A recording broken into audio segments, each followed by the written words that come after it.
সবাইকে স্বাগত জানাচ্ছি আমাদের P2M নলেজ চ্যানেলে। আমরা প্রতিটি ভিডিওতে চেষ্টা করবো কিছু ইম্পর্টেন্ট টপিক নিয়ে ডিসকাশন করার জন্য। আর এই টপিকগুলো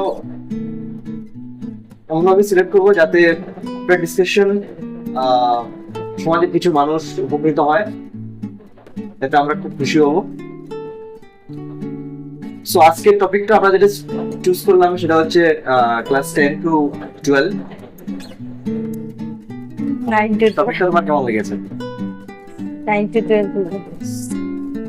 হ্যাঁ, টপিকটা খুবই ইন্টারেস্টিং, কারণ যেহেতু ক্লাস 9 to 12 একটা ইম্পর্টেন্ট পিরিয়ড সব স্টুডেন্টের লাইফে, তো আমি মনে করি এই টপিকটা খুবই একটা ইন্টারেস্টিং টপিক হতে চলেছে এই ভিডিওতে।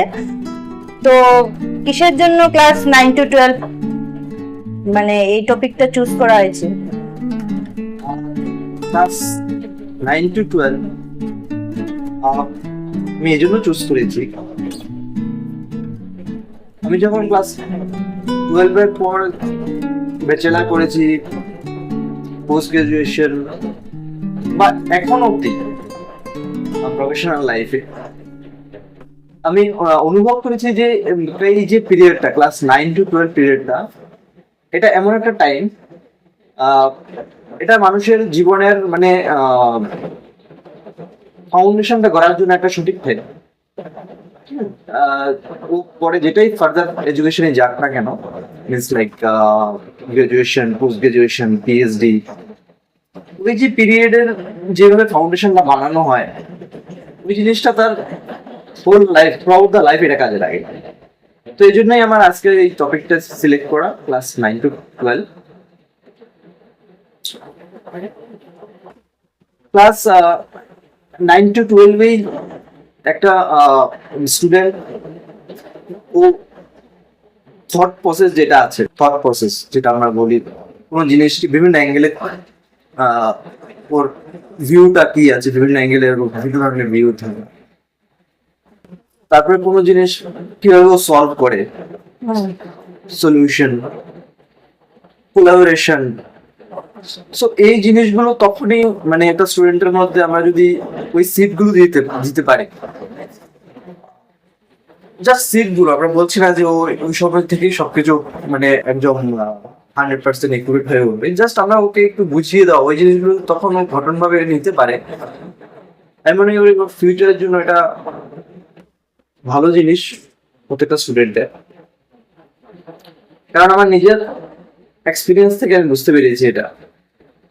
আর আমরা বেসিক্যালি যারা, আমি সবার কথা বলছি না, আমরা বেসিক্যালি যারা বিভিন্ন ধরনের রুরাল এরিয়া থেকে এসছি, তাদের জন্য অ্যাকচুয়ালি ওই এনভায়রনমেন্ট এমন থাকে না। এখন আমাদের সোশ্যাল মিডিয়া যুগ, এখন অনেকটা চেঞ্জ হয়েছে। তো কিভাবে আমরা এই সোশ্যাল মিডিয়াকে ভালোভাবে ইউজ করতে পারি, এটা একটা জিনিস আছে। আর ওই টাইমটাতে মানে মাইন্ড ডেভিয়েশনটা খুব বেশি হয়। তো এই দিক দিয়েও আমাদের অনেকটা নজর রাখতে হবে, আমাদের বড়দের যারা আছে, প্যারেন্টস থেকে শুরু করে যারা স্কুল টিচার, টিউশন টিচার আছে, ওদেরকে এটাতে নজর রাখতে হবে। আর স্টুডেন্টদের হিসাবে ওদেরকে একটু দেখিয়ে দিতে হবে যে কি করে ওরা স্টার্ট করতে পারে কোনো একটা জিনিসকে, ঠিক আছে? তো এই জন্যই আমি আজকের এই টপিকটা নিয়েছি। আচ্ছা, খুবই ভালো, অনেক কিছু আমরা জানতে পেরেছি, যেটা পার্সোনাল এক্সপিরিয়েন্স থেকে শেয়ার করা। আমরা মনে করি যে এটা খুবই আপনাদের লাভবান হবে, যেহেতু এটা আমাদের পার্সোনাল এক্সপিরিয়েন্স থেকে শেয়ার করা জিনিস। তো তাহলে কি করে যারা মানে ক্লাস 9 to 12 যা আপনি বলেছেন, তো ওটার মানে কি করে ওদেরকে এটা বুঝাবো আমরা, যে যাই আপনি বললেন কিসের জন্য এই পিরিয়ডসটা এত ইম্পর্টেন্ট ক্লাস 9 to 12, তো ওদেরকে কি করে বুঝাবো? তো এটা আপনি ফার্স্ট থিং আমি যদি যেটা বলতে চাই, আমাদের ইন্ডিয়াতে এখন প্রায় অনেকগুলো বোর্ড আছে, স্টেট বোর্ড আছে, সিবিএসসি, তারপরে বিভিন্ন ধরনের আইএসসি, বিভিন্ন ধরনের বোর্ড আছে, যে বোর্ডগুলো কিছু জিনিসের উপর ভিত্তি করে ওদের প্রত্যেক বছরের কারিকুলাম গুলো সেট করে। এই জিনিসগুলো হচ্ছে 3L। 3L হচ্ছে লিটারেচার স্কিল, ঠিক আছে, learning skill and life skill. এই তিনটা জিনিসের উপর ভিত্তি করে ম্যানেজমেন্ট এগুলো মানে প্রত্যেক বছরের কারিকুলাম গুলো সেট করে। এবার এই ম্যানেজমেন্ট গুলো যে সেট করার পরে তারপরে এগুলো টিচারদের দায়িত্ব হচ্ছে স্টুডেন্টের কাছে পৌঁছে দেওয়া। ঠিক আছে? এবার এই স্টুডেন্টরা এগুলো হচ্ছে জিনিসকে গ্রহণ করে নেয়। এবার মানে প্রত্যেকটা স্টেপের প্রত্যেককেই এই জিনিসগুলো সম্বন্ধে একটু জানতে হবে, আর স্টুডেন্টদেরকে এগিয়ে দিতে হবে যাতে ওরা গ্রহণ করতে পারে। ঠিক আছে, এটা আমাদের ওদের কাছে পৌঁছে দেওয়া, এটা হচ্ছে মেইন জিনিস। তো আমি ফার্স্ট বলবো প্রত্যেকটা টিচার মানে টিউশন টিচার হোক আর স্কুল টিচার হোক যাতে এই জিনিসগুলো একটু ভালো করে বোঝে, কারণ ম্যানেজমেন্ট তো এগুলো যে কোনো প্রাইভেট স্কুল হোক আর গভর্নমেন্ট স্কুল হোক, ম্যানেজমেন্ট এগুলো সেট করে, কারিকুলাম গুলো সেট করে।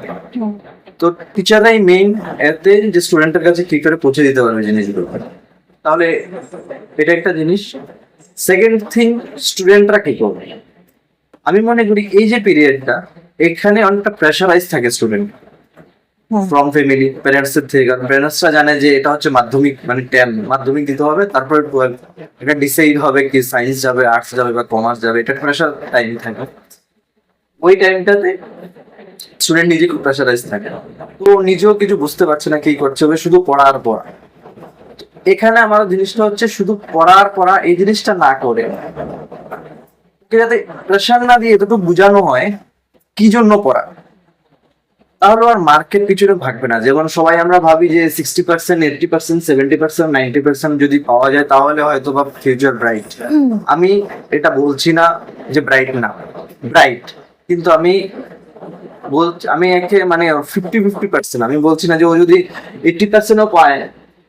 আমি এমন বহু স্টুডেন্ট আছে যে 12 গিয়ে পাস করা টাফ হয়ে যাচ্ছে, আর কেউ 12 ধরো 90%, 80%ও পায়, এমনও আমি দেখেছি যে কলেজে মানে কমপ্লিট করা টাফ হয়ে যাচ্ছে। তো জিনিসটা হচ্ছে ওই যে ঘাটতিটা ওকে বুঝে, যে লাইফের জিনিস প্রয়োজনীয়তাটা ওইটাই বোঝানোটা মেইন। তো এই সময় নাম্বারের পেছনে না ভেগে মানে ওকে জাস্ট বুঝিয়ে দেওয়া কি কি প্রয়োজন, তো ও নিজেই বুঝে নেবে। এবার কি করে এটা করা যায়?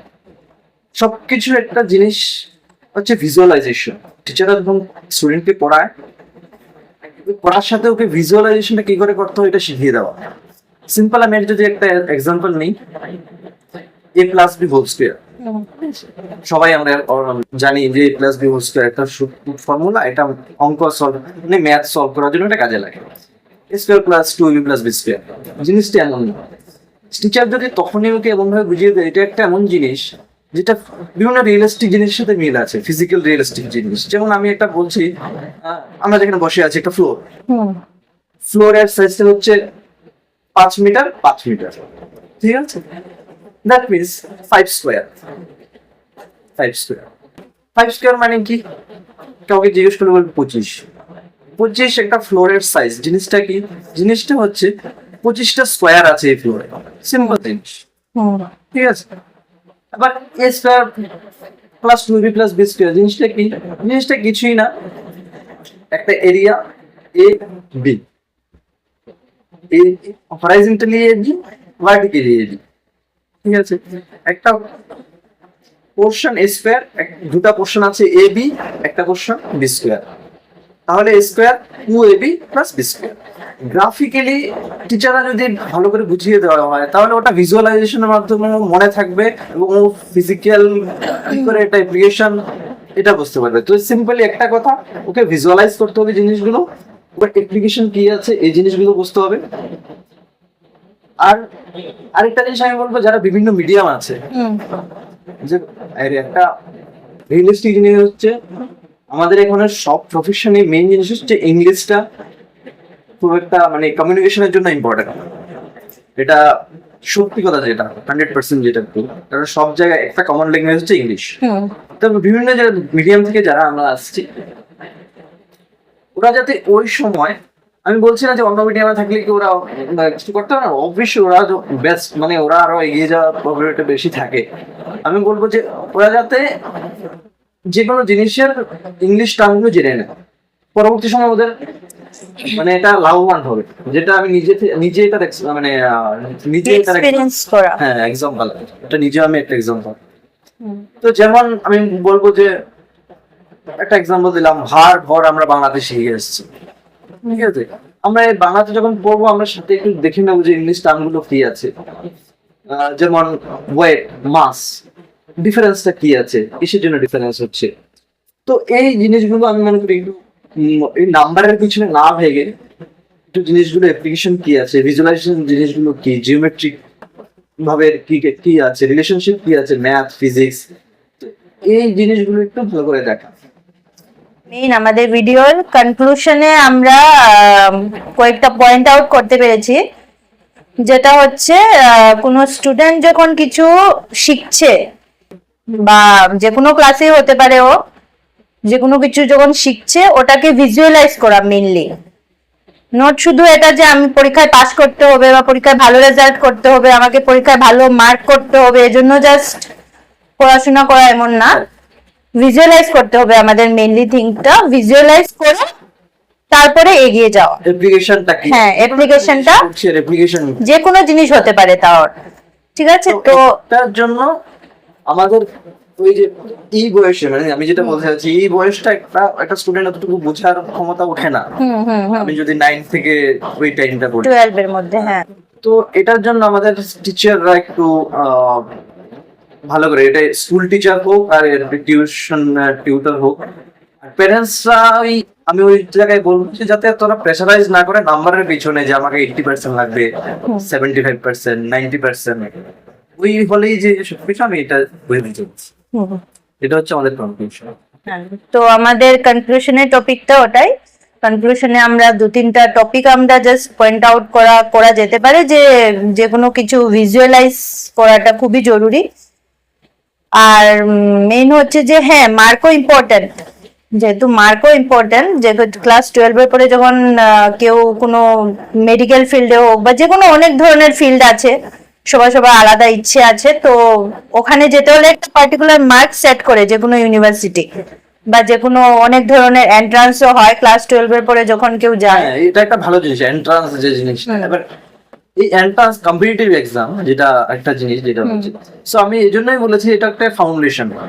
এই ফাউন্ডেশনে যদি এগুলো সেট করা যায় তাহলে পরবর্তী সময়, আজকাল কিন্তু সবকিছু কম্পিটিটিভ পার্টে চলে গেছে, কোনো কিছুর জন্য আমাদের কম্পিটিটিভ এক্সাম আছে, মেডিকেল হোক এন্ট্রান্স, ইঞ্জিনিয়ারিং হোক এন্ট্রান্স, তারপরে আমরা যদি জেনারেলে দিয়ে যাই তারপরে আমাদের কিন্তু এখন ওই টেট পরীক্ষা এইসবও আছে। হ্যাঁ হ্যাঁ, ঠিক আছে। তো এই কম্পিটিটিভ এক্সামের ক্ষেত্রে আমি মনে করি ওর এই জিনিসগুলো মাগাপ থেকে শুরু করে না করে ওকে বুঝে জিনিসটা করলে না, ওই কম্পিটিটিভ এক্সাম গুলো ওর জন্য ইজি হয়ে যায়। হ্যাঁ, ঠিক আছে। তো এই জিনিসগুলো আমরাও আমাদের প্রফেশনাল লাইফের আগে যে কলেজ লাইফ এগুলো আমরা দেখেছি, তো আমাদের এক্সপিরিয়েন্স থেকে আমরা এতটুকু শেয়ার করলাম। ওকে, আপনাদের কেমন লেগেছে ভিডিওটা জানাবেন নিশ্চয়ই। আর যদি আপনারা কোনো অন্য কিছু টপিক নিয়ে আপনারা জানতে চান তাহলে অবশ্যই আমাদের সাথে আপনারা কমেন্ট করে জানাতে পারেন, তো আমরা চেষ্টা করব যে ওই টপিকটা নিয়ে ডিসকাস করা। তো আজকের জন্য ভিডিওটা এতটুকু, কেমন লেগেছে অবশ্যই জানাবেন। Thank you. Thank you.